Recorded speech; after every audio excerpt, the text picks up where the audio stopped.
Up, you fish freaks? Welcome to episode number 104 of the Kayak Fishing Obsessed podcast, your ultimate source for all things kayak fishing. Now, this episode is sponsored by Dark Horse Tackle. Now, sponsored always feels a little bit weird to me, but nonetheless, it feels weird because it feels so impersonal, but I actually love these guys. Like, I'm friends with them, and I love what they put out every single month and what they have going on their website.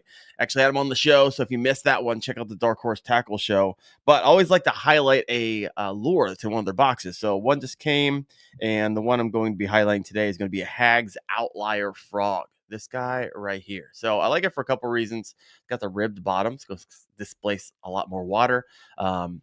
These tails are sweet. I always appreciate like a black bottom frog. I don't know why. I just like that. So you got black and white with the tail. These tails are crazy. Going to catch a lot of water there. And I know you guys can't like feel this thing, but when I touch it, I love the softness. I love soft hollow body frogs. And so look forward to throwing this guy out here soon. So, all right. Well, I can't move forward without thanking some pretty special people.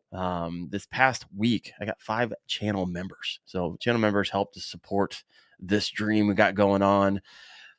Freaking StreamYard costs money. Everything costs money to host and this, that, and everything. So thank you so much, Tom Mix. Thank you, Casey Jones to Fish, BB Detroit, Ben Bularo, and Cadillac Joe. 5 channel members. Freaking awesome. Thank you guys so much. Keep the dream alive. Tonight, I have Andrew Blair, and we're going to be talking about how to catch bass in the heat of July. I was out today. Pretty hot. It's going to be a pretty hot week. Water temperatures were 80 degrees plus, and so this should be a good show. So we'll see how it goes. So let's welcome Andrew Blair. Welcome to the show, brother. How you doing? Hey, good, man. How's it going? It's going well. I was watching some of your videos. Usually you shoot out in your garage, studio, yak shack. What's going on? You're in the house. Yeah, it's 96 degrees. And for the sake of your followers, they probably don't want to see a sweaty me. So Yeah. we moved it inside to the workplace for now. Oh. And Well, 10K Sweaty Fishing might like it. His comments over here. He might like it. I don't know. I still need to know the story behind 10K Sweaty Fishing, nonetheless. Seth's not here tonight. Seth is got some work or something like that. Blah blah blah. Got to work. So we'll see him next week. But I guess I'll be running solo like I have done for the first 80 episodes of this bad boy. But so, Andrew, I see you a lot on Instagram, see you a lot on all those types of platforms. And I was like, you know what? I actually like your stuff. The ASMR video you put out today actually made me laugh. I yeah, was really bummed that YouTube didn't send it because I was like, this is really good. Why isn't YouTube like sending this thing to the freaking moon? yeah, that one was hit or miss. That was impromptu. Josh Evans, a dude on the Jackson team with me, I was like, I'm going to do this one day. And we ran it, and it's doing well on Facebook and Instagram per usual, but TikTok and YouTube didn't like it too much. But YouTube doesn't like anything, nothing. Like like, Facebook would be like, oh, I'm gonna send this to 1.5 million. TikTok's like, oh, I'll give it 5 million. YouTube's like, I'll give it 57 views, maybe. I'll think about it. Yes. Give me a year, and I might push this thing. Oh my gosh, so funny. So how you been? Hot. We've been fishing a lot of monthly tournaments. I don't know if anybody in the chat does the KBF Challenge Series. We've been doing those, some local club stuff. Heck yeah. Between that and the bait business and 9 to 5 and 3 kids, it's just always no sleep, lots of caffeine, and running around like crazy. But I see you had an awesome trip up north. Pretty jealous. Those are some bucket list fish up there. Oh yeah, which ones are you hoping to catch someday? I honestly, some of your alien critters, the rockfish, right? Oh, there's so many different types of rockfish. Yeah, there's like you never know what you're gonna pull up. Yeah, I've never fished north of Pennsylvania, so oh yeah, it's all PA down to now South Carolina, smallmouth, largemouth, snakehead, bowfin when we target them, and gonna be a very big noob with inshore, but I'm here in Charleston, so I don't know. We'll see what Gotta get happens. into Yeah, it. my favorite fish on off Vancouver Island, was the lingcod. Mostly because it was the biggest fish. But every time I catch like a bomber or some type of rockfish or a China rockfish, or every time I pulled something up, there's a new name for it. Like I was fishing with some saltwater guys, like, oh, that's China. Oh, that's a bomber. Oh, that's like, what are you guys even talking about? It was a new color, new flavor, new looking thing. I had fish that were blowing, like throwing up their uh their stomachs. It was wild. It was really wild. I was just editing a video right before the podcast started, of my biggest lingcod. I haven't posted it yet. So I caught a 37-inch, and that Oh thing wow. was donkey. Now 40 inches are like trophies in that area where I was fishing. So I was a little short, but still it felt really good. All right. Well, today we are going to be talking about catching bass in the heat of July. I was out this morning with my buddy Bowfin Junkie, came down from Cleveland, and we thought we were going to have a sick day. We got out there, sun was coming up. We doubled up on 18s. I was like, oh man, it was a new lake. We're trying to figure it out. I was like, oh, let's go. And it was all downhill as it got hotter and hotter. But we picked them up, but they definitely made us work for them. We didn't catch anything bigger than 18s, but hopefully that's what we're going to be talking about tonight, kind of dissecting that a bit. And so I got a bunch of questions for you, but let's get this thing kicked off. Andrew, for those of you who don't know yet, give us a quick origin story of Tactical Fishing Co. and what drives your passion for starting that and bass fishing. How'd you get all started in it? Tell us your story. So bass fishing I've done basically my entire life. I was in the Army up until 2021. Thank you for your Started a service, YouTube my man. channel, and I was like, oh, I'm gonna do the YouTube thing, and so tactical fishing was the name, right? And Yeah. never made a plastic in my life. It was mainly if I'm in the Army and I'm gonna be traveling, let's get it on camera. And after a while, started pouring plastics. I got COVID, and like most bait makers, we started making plastics during COVID. And Yep. fast forward to now, there was a little epiphany of I have to have molds that I design because certain molds don't have what I want, right? And you want to be unique. So all of our stuff is drawn on paper now by me and the team, put in CAD, and it's all kind of tailored to our style of fishing, which is usually fast style fishing. A lot of chatterbait style trailers. I got stuff here to show later, but soft plastic frogs. We designed hollow body frogs, all that stuff. Yeah. So everything was tailored to, that thick vegetation, pads, grass. Um, yeah, so that's where that basically took off. I stopped doing YouTube when I started doing the bait making, which is why I'm Oh, starting it again. And I I was about to focused. say you had like 800 videos up. Yeah, so I did a lot back then. And then I split my channels. I went business page, personal content. And my Okay. goal was to feed one with the other, right? Back and forth. And Instagram, TikTok, and the others took off. And I was like, man, I don't have time to edit this long form when I'm making plastics at night. And then, so backburnered that. My TikTok recently got banned. My What? I per- didn't know my per- that.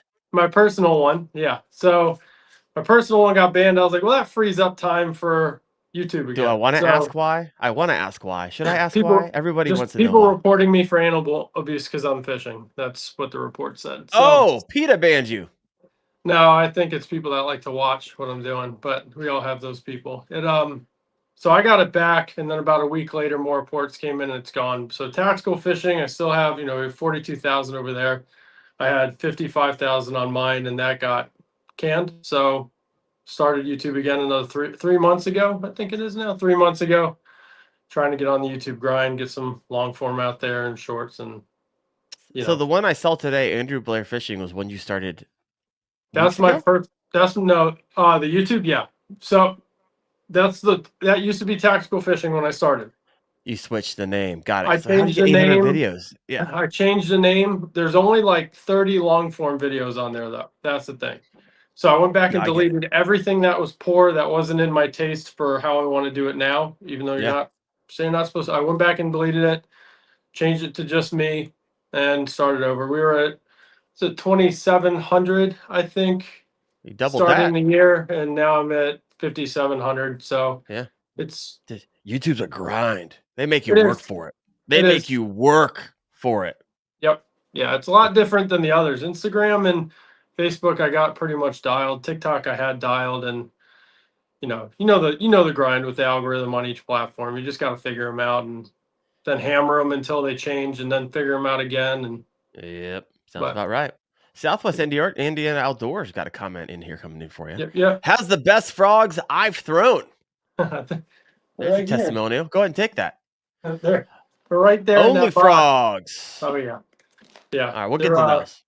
Yeah, he started using our hollow bodies this season. He's had really good luck with them. So that's our babies. Topwater fishing is our thing. That's what we love doing. So my question to you as we hop into catching bass in the heat of July, should we start with like the origin?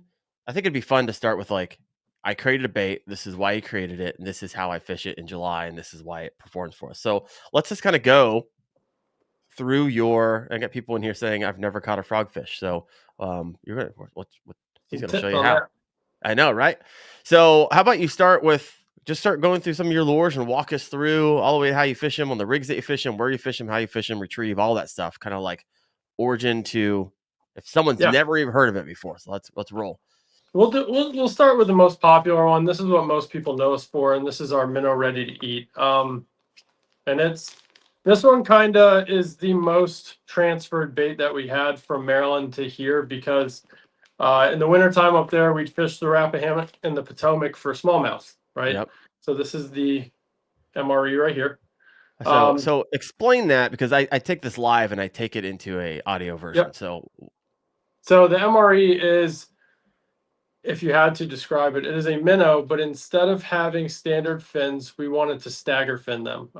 It has a larger top or larger bottom fin than top, and they are flanged. Okay. And the whole purpose of this, when we were fishing smallmouth in the winter, right, all the research we did pointed us to the fish preying on crawfish that were injured first, right?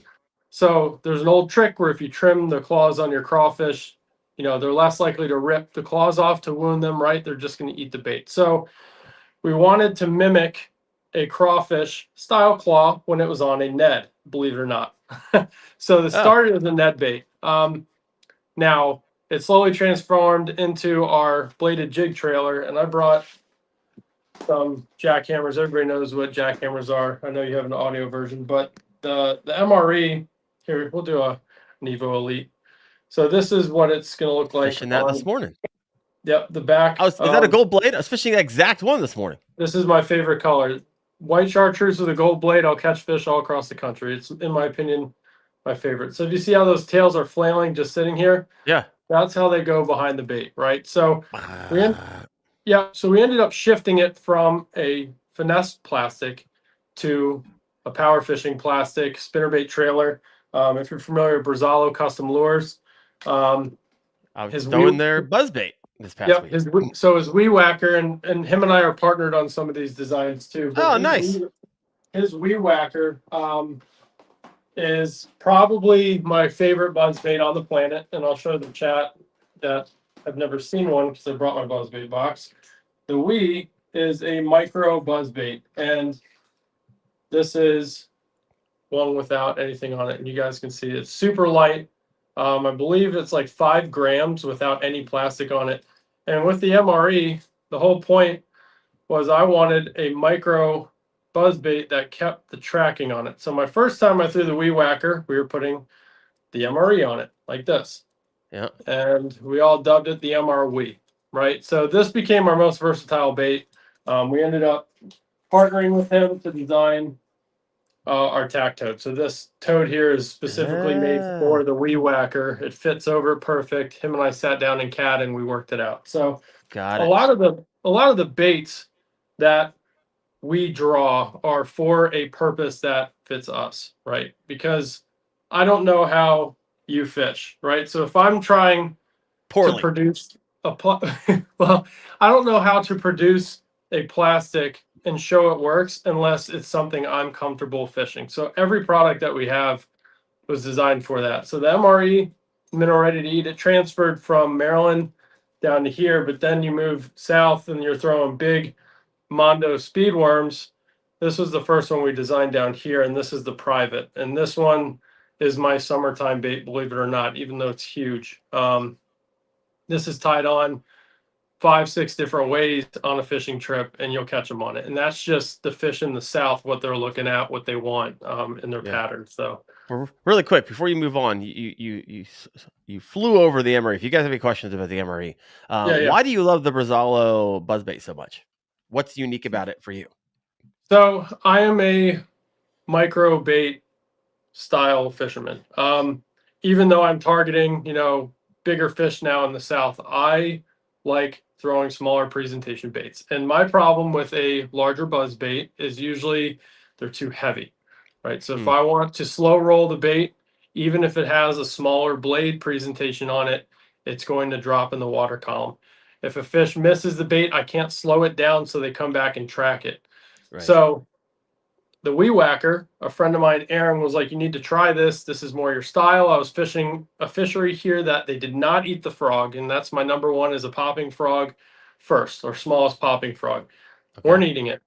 Threw the Wee Whacker on, light switch, and I was able to slow roll it. I'm able to skip the Wee Whacker really well. It skips very nicely under cover, and we don't have a lot of docks in some of the places I fish, so it's all skipping under cypress, Spanish moss, things like that. And I caught 2 fish over 7 pounds in one trip on it within an hour, and I was like, Chill out. Sold. "That's it. That's it." Now, it is a smaller buzz bait, and it needs to be tuned a little more. You can see how thin the wire gauge is, Yeah. but Danny added, and he's on Dark Horse's thing right now, probably talking about the weight. But Oh, is he on there? Really? He's on there. yeah, he's on there tonight. I talked to him this morning. He installed this little sleeve here, and that's going to give you a little more structural integrity to the bait. So you're still able to catch big fish in grass. So I was like, man, if I'm not throwing frog, and it's subtle noise, it's not super obnoxious. It's enough to draw the fish out. They track it down. They're not scared by it. If they're getting their face pounded in on Santee during tournaments, right? Yeah. They're used to big clacking buzz baits. Now you got the small, quiet one coming through. Like the shad are real small here too. They school on small shad balls.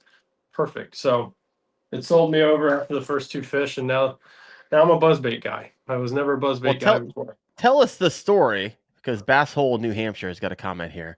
I would poop myself if I caught 2 7s in one trip. Someone's like, I would if I just got one. So you're gonna have to walk us through that story. Like, put us in your. Was it from the kayak?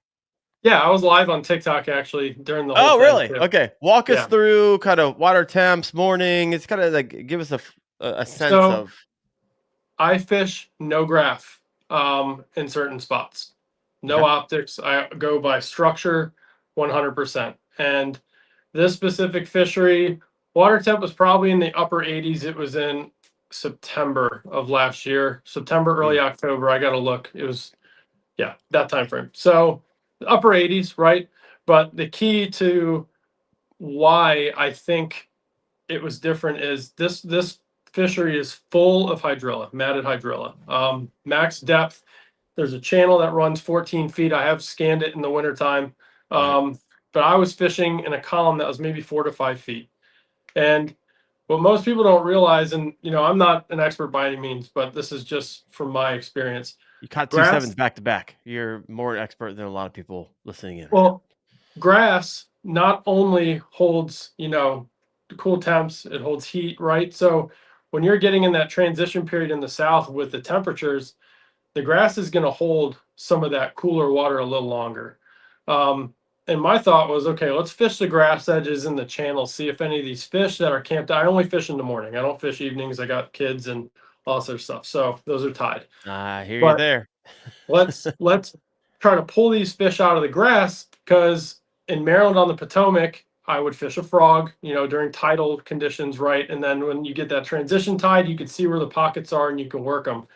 It's not here. So started throwing buzzbait on edges, saw some activity, some swirling, some boils. I was like, that's more than I've seen. Had 2 fish come up and smack it pretty hard. Caught one, he was a 19. I was like, all right. And then we got into a Solid. pocket. Generally, if I find the pickerel, I find the bigger bass. And Oh, I caught three or okay. four I caught 3 or 4 big pickerel. And I was like, I think What's we're a in the money big spot. pickerel? Because I've only caught one in my life in 20, Pennsylvania.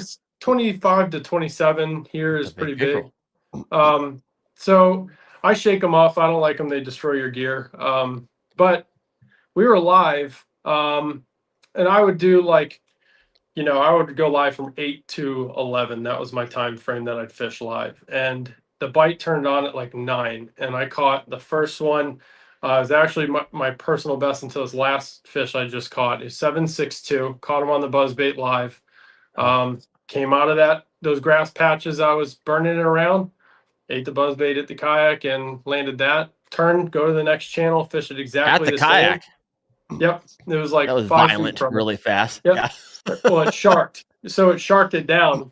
So you got Yeah. to see the whole thing. And there's a video of it coming out of the grass and you see the shoulders on it.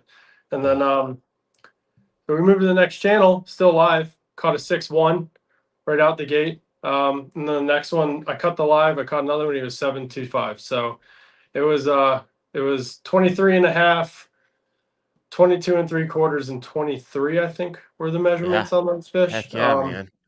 And then after Those that, are it was days just you game freaking over. you dream of. Yeah. You live for those.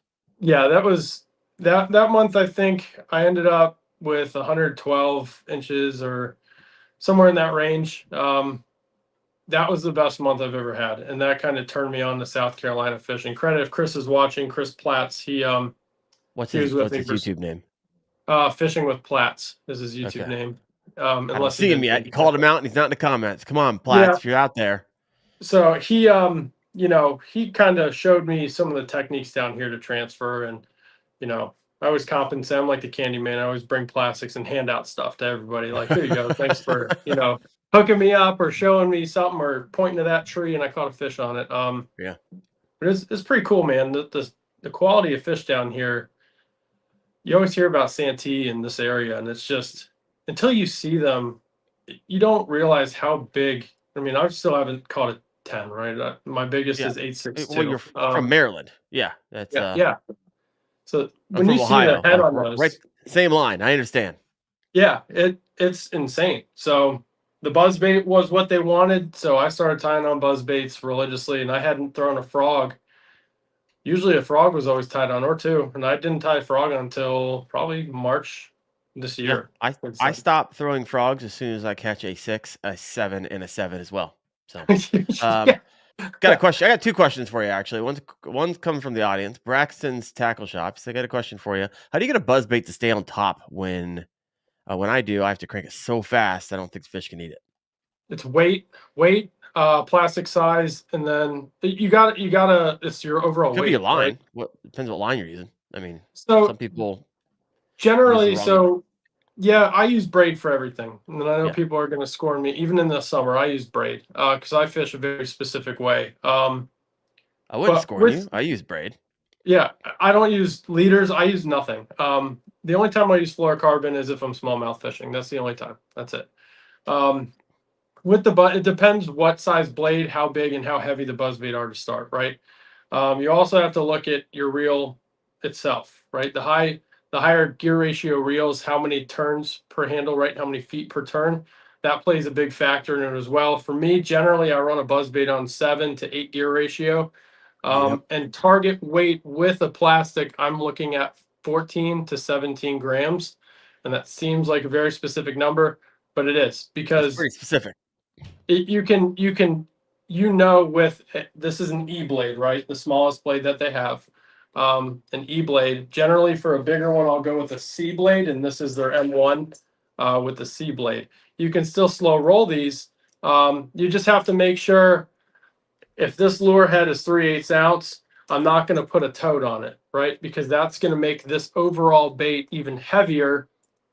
So I'll put something else, a smaller, thinner profile bait on there to bring the weight of the buzzbait down so I can slow down with it. There's a lot of different factors like that I look at. Total weight, right?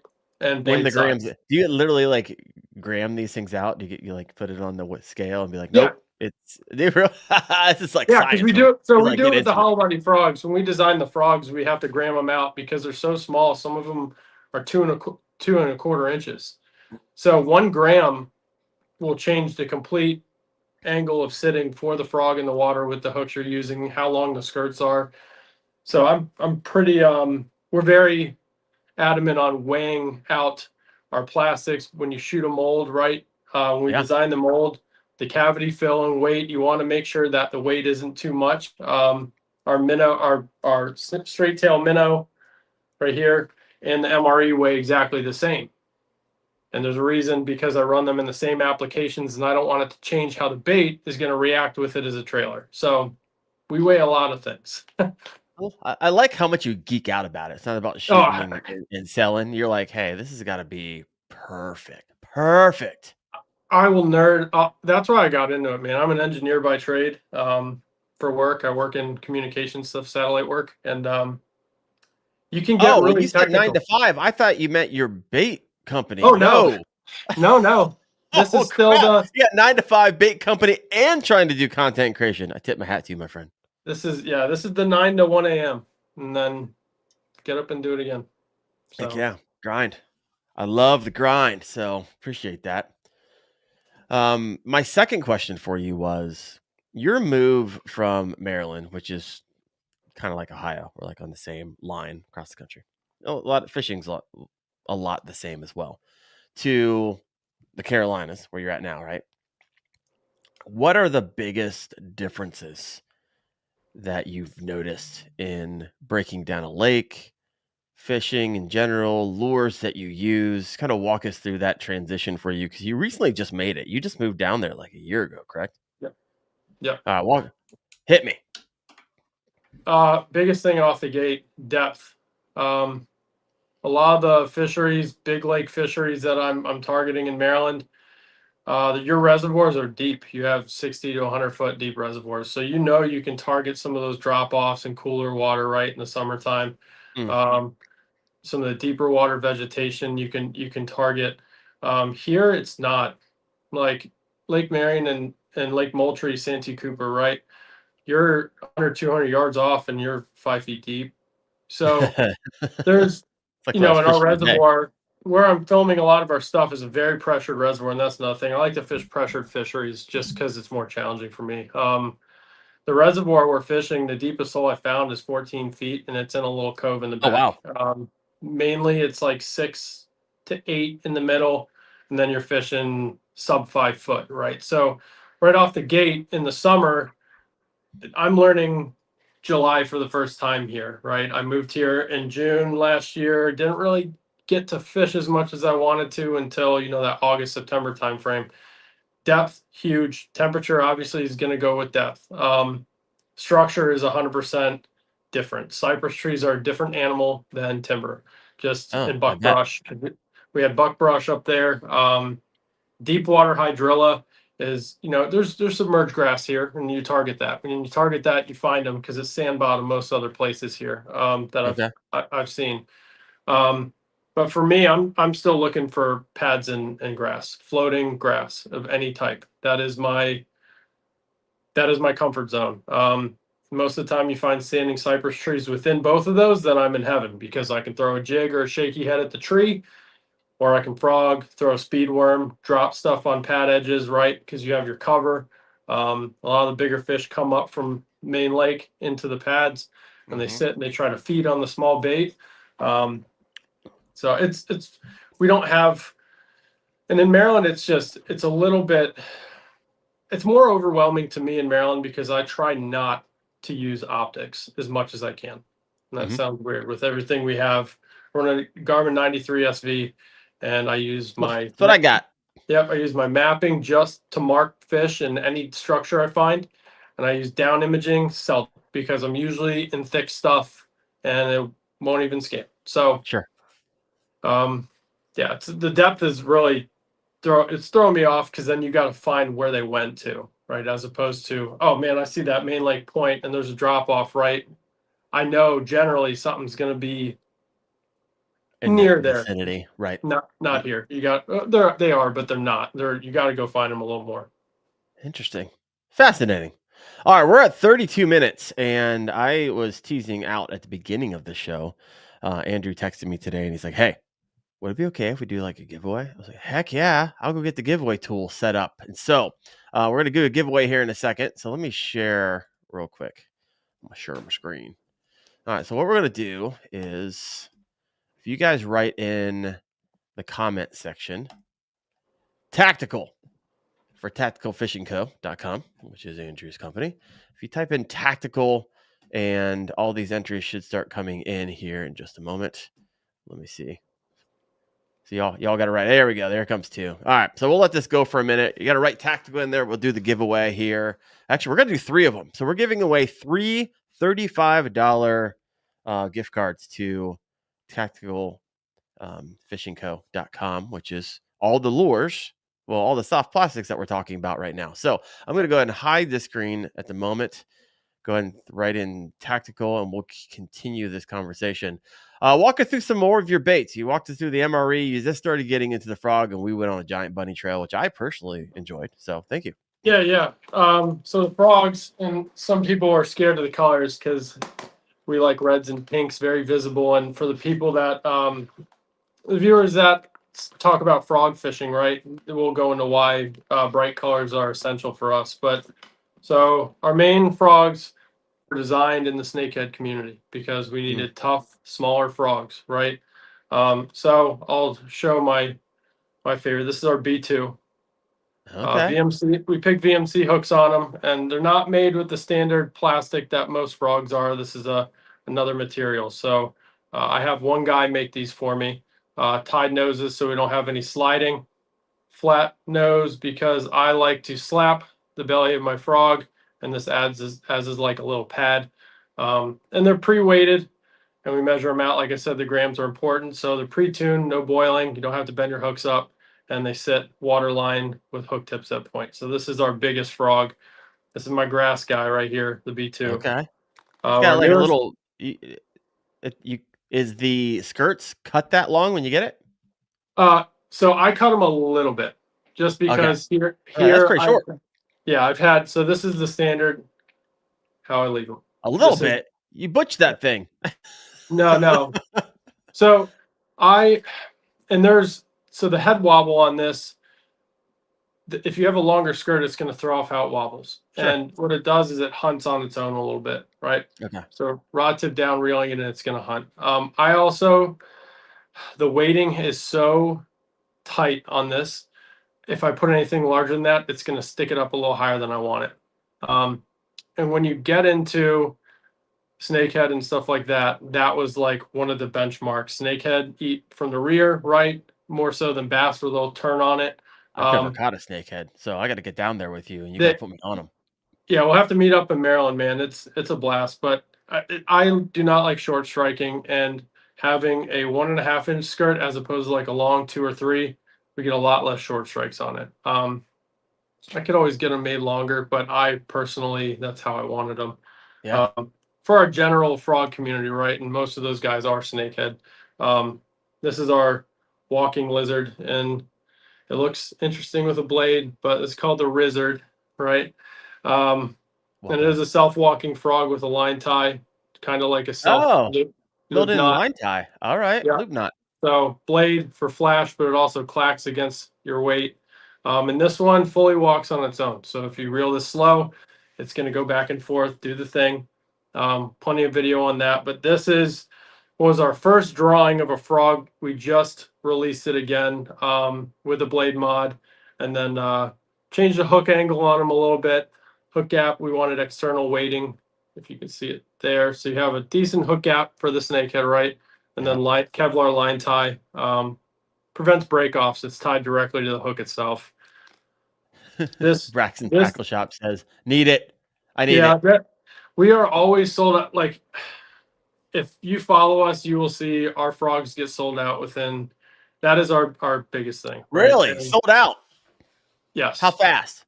The Rizzard sold out in about, I would say, 20 minutes or less.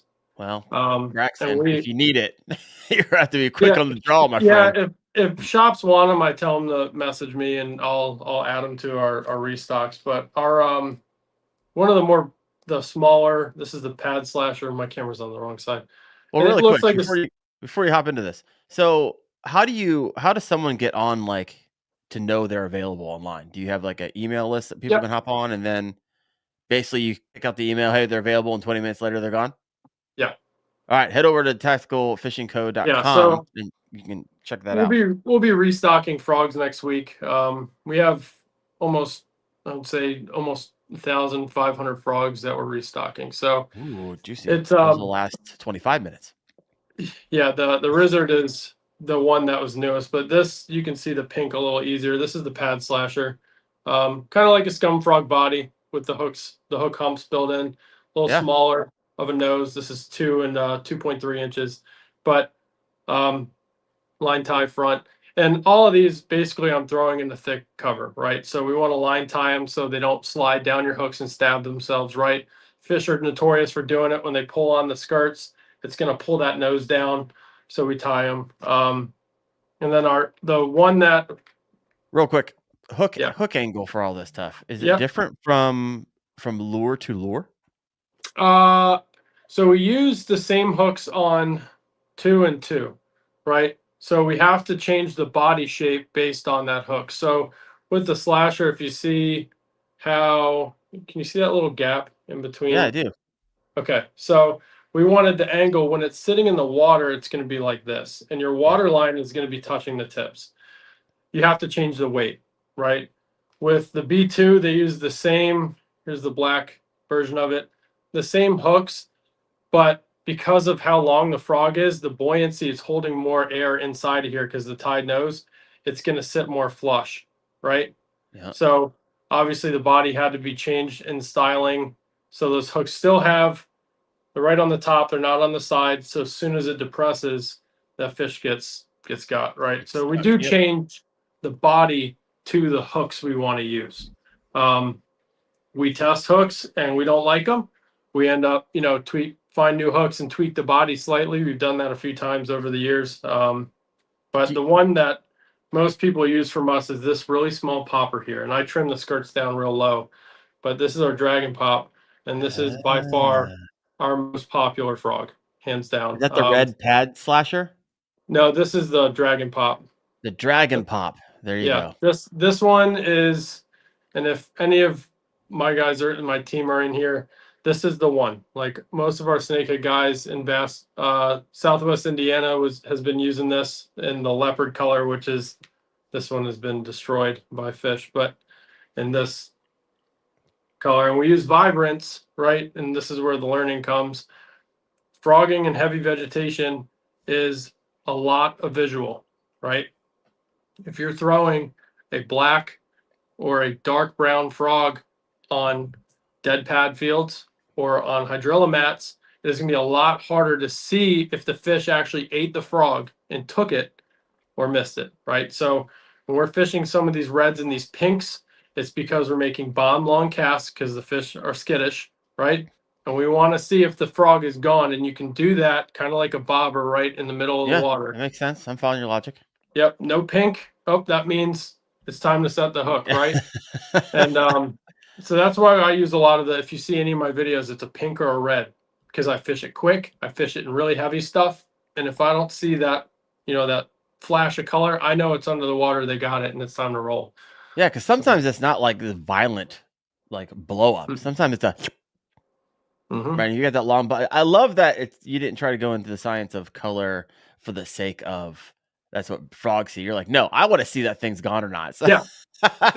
You're going to have more confidence in how you're working the frog, right? Because when you first get started frogging, learning how to walk the dog, learning how to do some of those micro movements are harder. But if you can see it, yeah, you can see if your rod movement is and your reel turns are actually performing and moving the frog the way it's supposed to. So that's, white is very good, right? White is a very classic frog color. If you're learning to fish with a frog, throw white, right?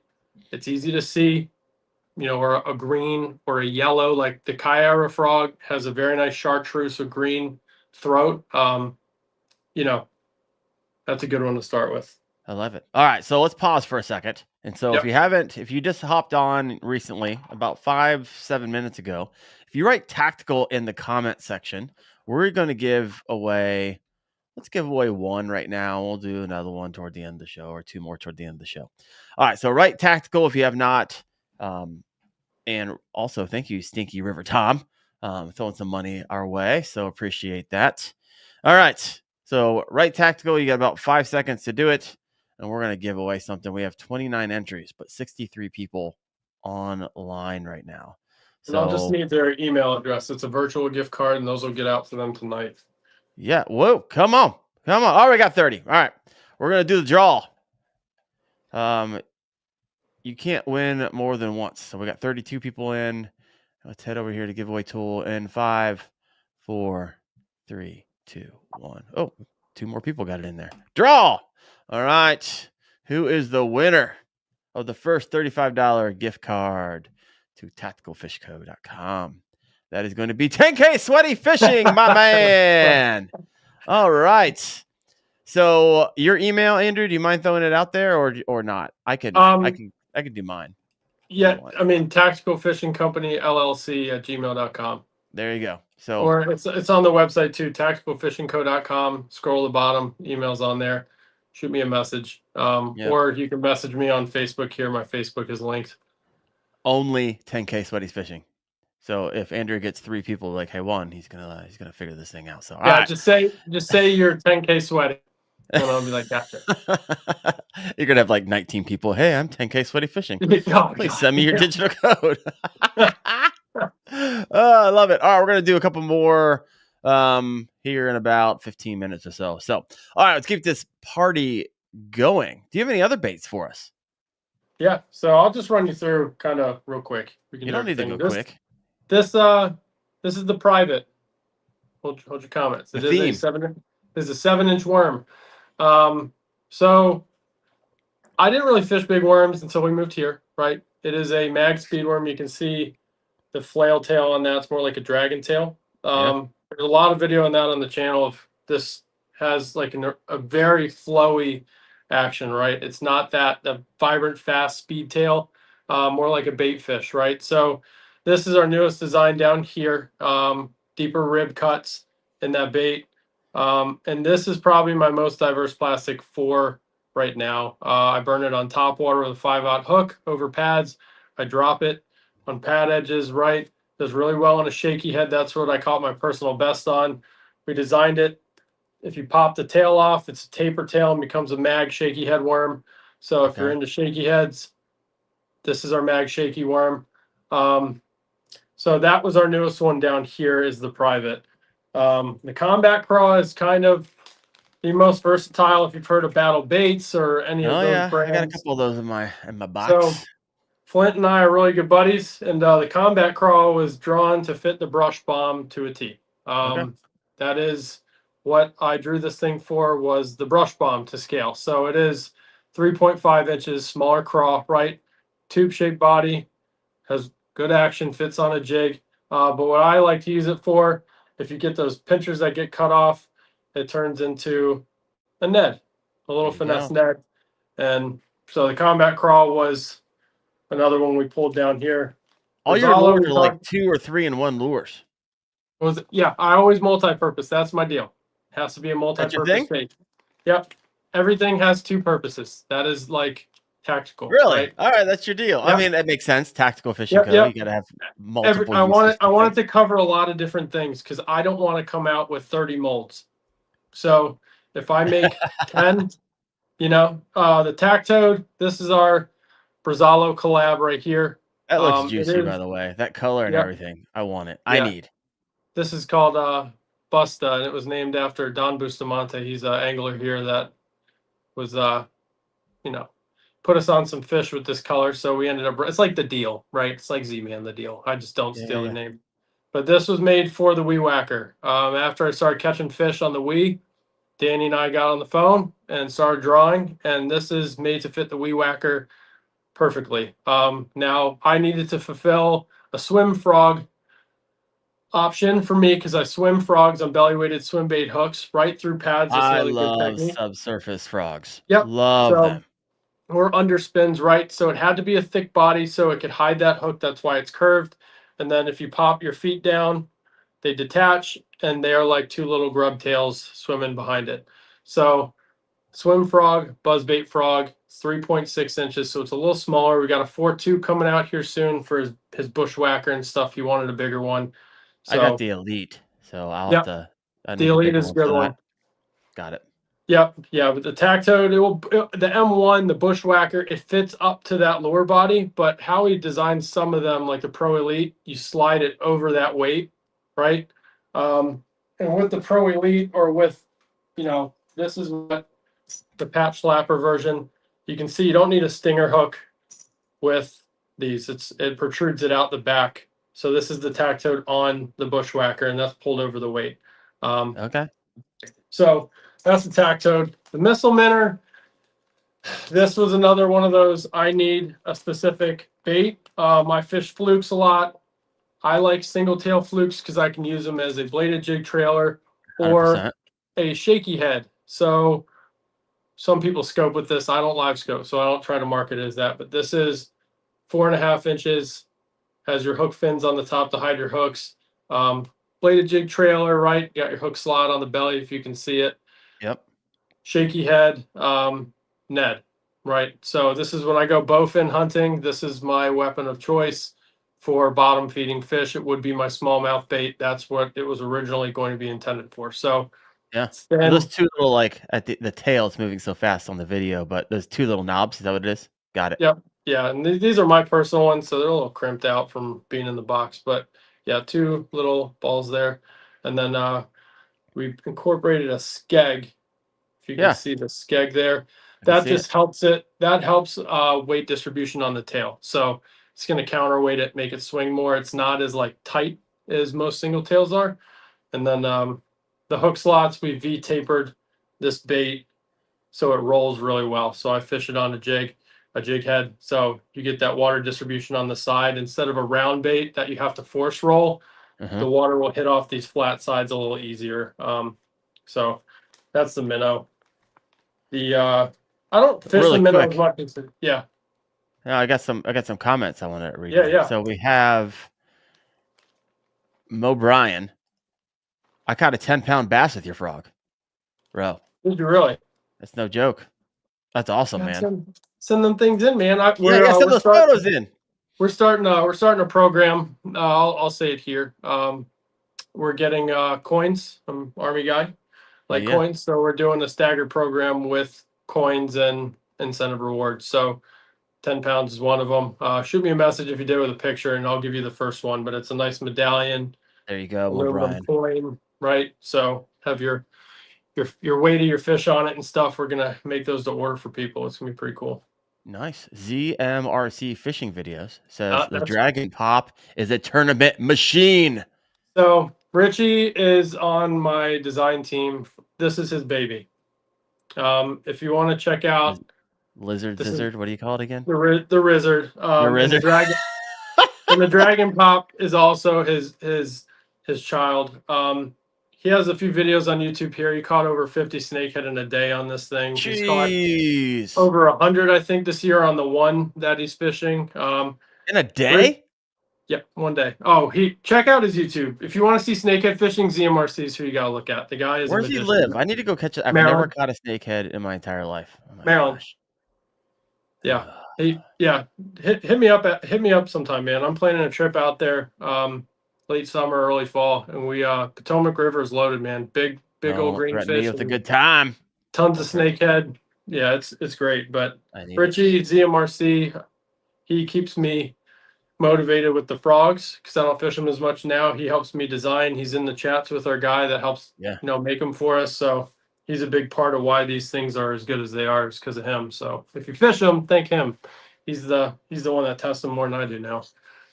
The classy kayaker says, "You're killing me, Andrew." Like Chase needed more reasons to buy more frogs. The frogs are the fun, but I fish plastics a lot, right? So it's a good compliment. I work on the plastics with our bass design team, and then we got our snakehead team that put these through the ringer and come out with the new ideas and help me out with it. So it's fun, but I like to fish. So I go out and I throw these. I only fish my plastics. So if you beat me in KBF, I'm not going to throw a hard bait, and I won't throw a spook at schooling fish. Those are two things that keep killing me this year. And I'm like, I'm going to do it one day, but unless I know a bait maker that makes hard baits, I like to throw small business stuff. That's just what I do to help them promote with content. So yeah. Have you ever been part of Dark Horse Tackle? box? So Everything is in there? that's a funny story. I need to hit up Zach because the MRE was going to be a thing with I was them. about to say that's I had literally the lure I thought was going to be in there. Should be some in there. issues with the design. I had an individual that owns a patent reach out to me, right? And Everybody got and their some. mom probably reaches out to I you because everything looks like well, something else. it kind of scared me because I was younger in my knowledge of how to go about handling that. And Sure. buddy in the business, a more experienced brand, gave me some recommendations how to pursue it. That is now done with. So I that really want to know what that was.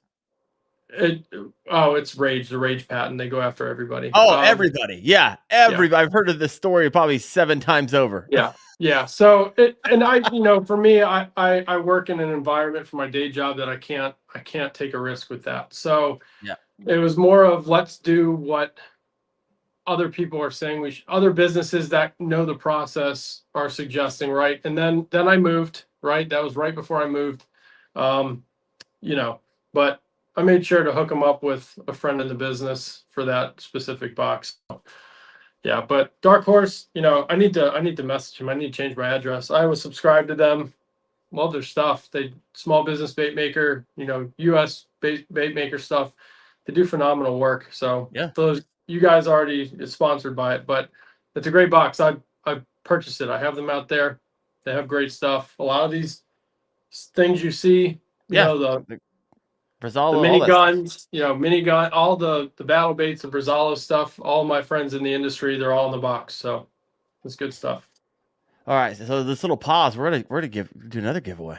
All Yep. right. Let's go ahead and bring this bad boy back up. So if you recently popped in the last 5-10 minutes or so, write tactical in the comment section. Tactical for Tactical Fishing Co. Just tactical. We're gonna draw again. So you got about 10 seconds to put that in there. Now, doesn't matter how many times you put tactical in there, it's only gonna it's not gonna Do your name duplicate once. it. So we got 37, 38. Can we get 2 more? Which is weird because we have 72 people live right now, but we only have 38 people who want something for free. 40. There we go. And 5, 4, 3, 2, 1. We're drawing, folks, for another $35 gift card to Andrew's company. All the lures that we're talking about could be yours. Southwest Indian Outdoors, come on, let's go. I love it. That's Now, so the classy kayaker, your husband does not need to buy them. He now gets them for free. So there you go. Awesome. That's funny. Awesome. That's yeah. No, but a lot of since moving here, talking about July hot, right? Some of the main tactics that I'm using are fully involving frog plastics, right? Our paddle tail, the POG, a little more top, like the Big Easy style. I put them on weightless hooks, burn them over grass. Mm-hmm. Spinner baits. Throw spinner baits here like a jig, believe it or not, on cypress trees. A little less fishing them, more using the flash on the drop to trigger bites. Stick baits are the number. I am not a stick bait guy, but they're the most popular thing that I have here because Really? yeah, they just catch fish. I mean, now we'll go. Show me, because I like me some stick baits. I'm I'm not going to lie. sure this is the Swagger stick, and Oh, I like it because it's like it fat on is the outside. multi-purpose, right? But the biggest thing is if you wacky, there's your wacky slot right there. You already have it. You don't have to guess, folks. He's already got the slit for you. If you're using a hook, see that crosshair? Yep. That is for a 4-aught or a 4-aught trocar. Is what we drew it to. But the biggest thing is salting, right?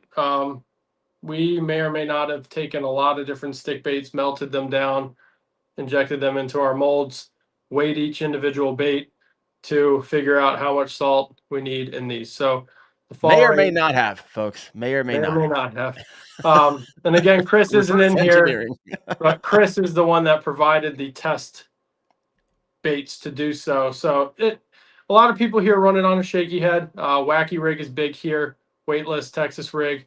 But the biggest thing with the Swagger, I'm not going to break this one apart because this is a product bag. But that break right there, that becomes a TRD. Yes, it does. This is 2.8 inches, right? The main bait is 5.2. So when we drew it, we wanted the back half to be usable if the front gets ripped. Same thing with the front here. It kind of looks more like an egg sack. It's ribbed. If you lift drop, you can feel them vibrate a little bit from the riblets in it. A lot of people throw these here. I'm not the biggest stick bait guy in the world, but it is the number one catcher in the Santee area of our products. Yeah. Because it's so universal to how you fish it in any temperature, right? So hot water. This is the king of hot water down here is Yeah. Heck yeah. stick. I So be honest with you, I love like I was holding it. I fishing a yum dinger this morning, and it it's got a limp to it, but that thing is like sloppy. oh I yeah, like it. she wiggles on the drop. And, Yeah, I was about to say that thing is like yeah, limp biscuit over here. when I first designed this bait, I'm not sure if you know what Innovative Sportsman is. They make an inflatable kayak. Um, there's some videos out there Jeff Little has done and a few other people. But so Trey was helping me test the first iteration of these, and I'm not a stick bait guy. Ball rate was off. It wasn't good. Let's put it that way. Okay. So after moving here, uh, it became like a lure in the box, right? I needed to perfect this thing. So we really worked on fall rate, type of plastic. I run this with a different plastic than anything else that I use for any of the other baits. And it's durable, but on the drop, it does what it's supposed to do with a stick bait. And that's So help me out on the fall rate because I am very particular.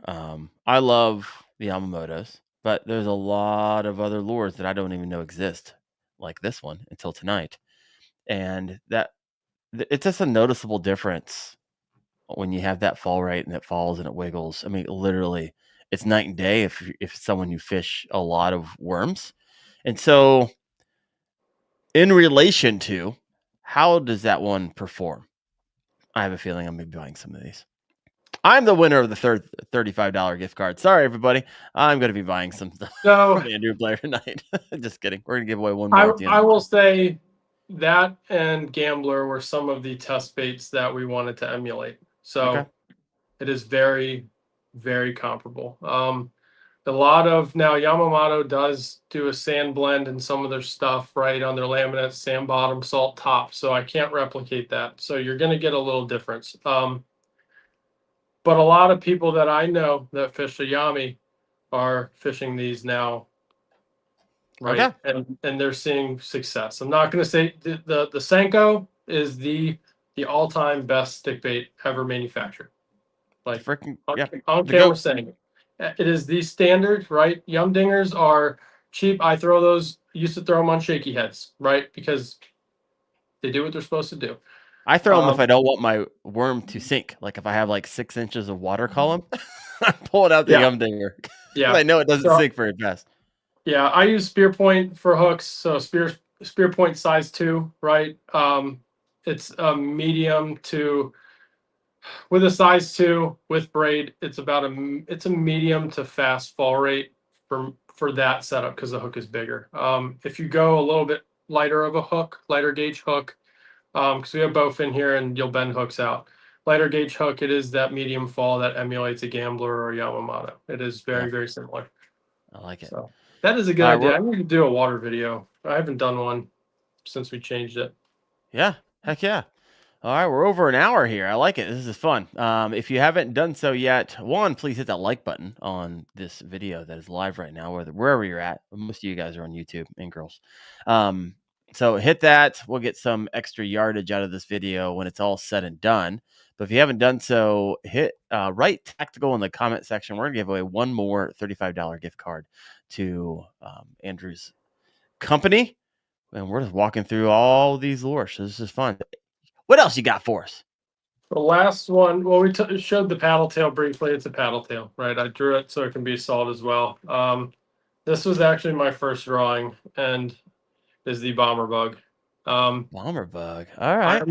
I'm a creature bait guy more than anything on this planet if it is a plastic and I'm not burning it on top of the water. So the first one was this detachable antenna right there. I don't want thick flappy legs. If you can see the little ridge, Yep. I use this mainly as a shaky head bait, dragging on bottom, punching. It's very good for punching because of the shape. And most standard 1 ounce tungsten weights fit on the top of this head. And then your claws are thicker. We want the thicker claw bug on this so they don't get ripped. But this is what I was using in Maryland more than anything. In some of the deeper water, I drop this on ledges, drag it up rock ledges. This is the bug. She There is it is. my baby. It's a thin bug. Yeah, it's thinner profile, but it is. We wanted taper in that butt, if you can see it. Yeah. So your hook lines up right. It's not So, getting jammed too much. I So see that it's a creature bait, but what else is it, Andrew? Because all your lures have dual purpose. this I think is the only one that is just a creature bait. Now, so I put this on the Weed Whacker too. This is what I was throwing before we drew the toad. It makes a great buzz bait trailer just because it's rounded. It skips real good. But I think the bug is probably, you're right. I need to redesign it. I found it, redesigned it, or Found just it. cut the claws out and just call it Yeah. a Ned rig. I love D-bombs. I fished missile bait Uh, D-bomb forever, right? I love It them is too. another staple. So I wanted to go with a different variation so I can still maybe use that if I want to. Yeah. But yeah. No, I like it. You got some comments over here. Steve Billington Fishing. Oh. Bomber bug is a hammer. I like it. What else we Steve got? loves the No, Brian. Steve, That thing hammers bass. Hammer, hammer, hammer. Steve, we have a deal. He has to have an MRE in his pocket at his wedding. He loves it so much. Oh wow. That's It's that's next level. he's getting a gold chain. I told him I'm making an MRE gold chain. I need to get one of those. He says, Hey. "All hail the MRE." I love it. I love it. Yeah. Oh, so good. I told my wife, I was having a conversation with her. I was like, "Hey, when I die," and she don't like this conversation. She's listening upstairs, I think. You have to, 1, cremate me, and 2, spread my ashes in the lake where I caught my largest bass. And she's like, "I'm not doing that." It's like, you don't have to do that. Just go onto my dead YouTube channel, because I'm no longer there, and be like, "Hey, can anybody run my husband's ashes to That's whatever funny. lake?" And I'm sure someone will come by on their way to that lake, and they will spread my ashes. And then anybody who catches a bass out of that lake will be like catching a part of Daren Wendell. That's so what I funny. want. There's my wife. There she is. There's Wendell Woodworks. The That's silly funny. face. So, y'all can join me. Have that conversation with your significant other tonight. Let me know. Let me know their reaction. Are they on board? Or are they not on board? So when it comes to colors, do you have any like, I make this color, it's a unique color, I don't see anything like it out there, or you're like, meh, colors, I only throw a few of them. So Catch the fisherman, not the fish type thing. I used to make those unique. We have one that we kind of made after a teammate. We call it Doc Special because Doc Lock Fishing. He does a lot of my video, photography stuff, and it's a teal top with if you can see that purple hue on the belly. Yeah, I do see that. This Everyone was listening is like, no, I don't see it, Daren. But yeah, this I is see it. yeah. There's it's green pumpkin with teal and blue on the top, and then it has an iridescent purple with silver and black flake on the belly, and that was the color he wanted. It does very well for us here. But I got rid of a lot of the niche specialty color things. I do monthly exclusives, right? But I got rid of that once I got my molds made because I want people to be familiar with the colors that we're putting out, right? Like Sure. the flashy colors that most bait, myself included, started with, right, are you want to get their attention with the color, even though everybody else has the same mold. Okay. So once that went away, we stuck to our classics. Like, in the paddle tails, we try to stick to the bait fish theme colors. We have a shell cracker. This is our gizzard shad right here. Just Oh the yeah, smoke gray. You can't see the purple on the belly, but I see it a little bit. Yeah, it's hard to tell with my awful ring light. So we try to stick to, the combat craw, this color dirt bag is probably, I didn't know Beast Coast had the same name. I let my buddy name it after the song. But it is a tan belly with a green pumpkin purple and Teenage gold. Dirtbag, is that what you're talking about? That song? Yep. Yeah. So So good. this was a mistake color. I was trying to match Gobi from Z-Man Forum back when I first started, and then I liked the tan in the belly more. It imitated crab, some of those smaller river-based forage, so we kept it. Yeah. And this is our more natural series. And then the black and blues and the green pumpkin blue flake is a really popular one down here. Okay. Green pumpkin purple. I know a lot of friends out in the Midwest that fish green pumpkin purple a lot. Purple's like a You sleeper color around here. Not a lot know, of people throw it, but it is a sleeper color. I don't talk about it a whole lot, but I have some purple in my tackle box. green pumpkin purple Mhm. is, if you are a Potomac River angler, it is deadly. Green Yeah. pumpkin purple is deadly on the Potomac for smallmouth. It is my number one color up there. So a couple more questions as we kind of land this plane a little bit, and then we'll give away that last $35 gift card. What is on the horizon for your company? Is there any like lures that are coming out or any soft plastics that you're designing that you can talk about right Yeah, now? yeah, they don't see drawings, so it's fine. No, right now, we always get test molds manufactured so my team can fish it and we can generate Sounds content. expensive, by the way. It can be, yeah.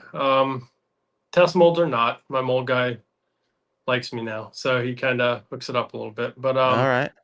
if anybody wants a mold maker, if you're a bait maker, hit me up. He's great. But we're doing a 5.2-inch version of my paddle tail. And like I said, you move and you shift your target, and a lot of this is going after the big easy fans, right? The guys that are dragging these big 5-inch paddle tails over grass.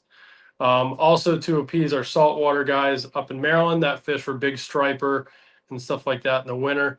ZMRC is one of the best striped bass anglers I've seen from a kayak. He's catching monsters off kayak. So that is for sure in the pipe. A standard shaky head worm, flat belly worm is in the docket. I have some shrimps drawn because we're now in Okay. Charleston. There you go. So I have probably about 10 drawings down there. There's a lizard we're working. There's a lot of stuff. It's always the machine is rolling. But the next to come are bigger variant sizes of the paddle tail, the toad. I have a 6.5-inch minnow for big blade chatterbaits Yeah. and for stripers for jigging. People have already seen that. I've already put content out on that though. Yeah. So I love it. All right. Well, let's do the final giveaway. I love giving away other people's money. So Andrew, thank you so much for being generous with that. But yeah, this is fun for me. All right. If you haven't done so yet, if you're coming in late to the show, go ahead and put right tactical in the comment section. So right now we have 42 up here. We're going to do a draw again. You can't win twice. So sorry, Southwest Indiana Outdoors. Sorry, 10K Sweaty Fishing. But go ahead and write tactical. And in 10 seconds, we'll get this, the last and final giveaway tonight. All right. Tell me when we hit 43. Anybody out there? Oh, we got 43. Here we go. And we're drawing. I see. Sorry, Dave. Sorry, Basshole. Sorry, Bartell. And the winner is his wife. This is Southwest Indiana Outdoors wife, the classic kayaker. This is complete randomizer. It's the giveaway tool by StreamYard. I had nothing to do with this. Congratulations. You guys now have $70 collectively as a family to go spend. That's funny. That's amazing. Oh my gosh. Well, tell us where everyone can find you. All where are the platforms you really like live, and just walk us through for those of you who weren't here at the beginning of the show. So for personal content, all platforms at Andrew Blair Fishing. Instagram, it's _fishing. I haven't changed it yet. For Tactical Fishing Company, it's the same thing. Tactical Fishing Company. TikTok is where I call it TFC. Mainly focus TikTok, Facebook and Instagram for the business, for myself, kind of spread the love, trying to grow the YouTube here at Andrew Blair Fishing. So that's the biggest venture, but try to keep it simple, no crazy names, just, easy to find. Yeah. I mean, I know the answer to this, but no podcast or anything like that. I mean, you have zero time, so Man, we used to do the live shows on TikTok, once a yeah. week, and it was a lot of Oh, there fun. you go. But yeah, I stopped doing them when I moved here. With the exposure comes people that are replicating, and I just saw a lot of it. So Yeah. kind of stopped those. I've been got a studio I'm building over on the other side of this room to maybe start a tactical talk weekly show, just rigging, just based on like the newer angler, right? A lot of our followers are newer anglers that are looking for that kind of feedback. So we've toyed with it. It's probably going to happen by the end of the year once I get this the studio over here finished. But Yeah. Well, my friend, thank you so much for your time. Thank you for your generosity. Congrats to everybody who won. Reach out to Andrew Yep. through his website and go check him out. Make sure you get his YouTube a subscribe, see all the great stuff that he has coming out and all the other platforms is he on. Andrew, you're the man. I really appreciated. It's not where I thought the show was going to go tonight, but I'm sure glad it did.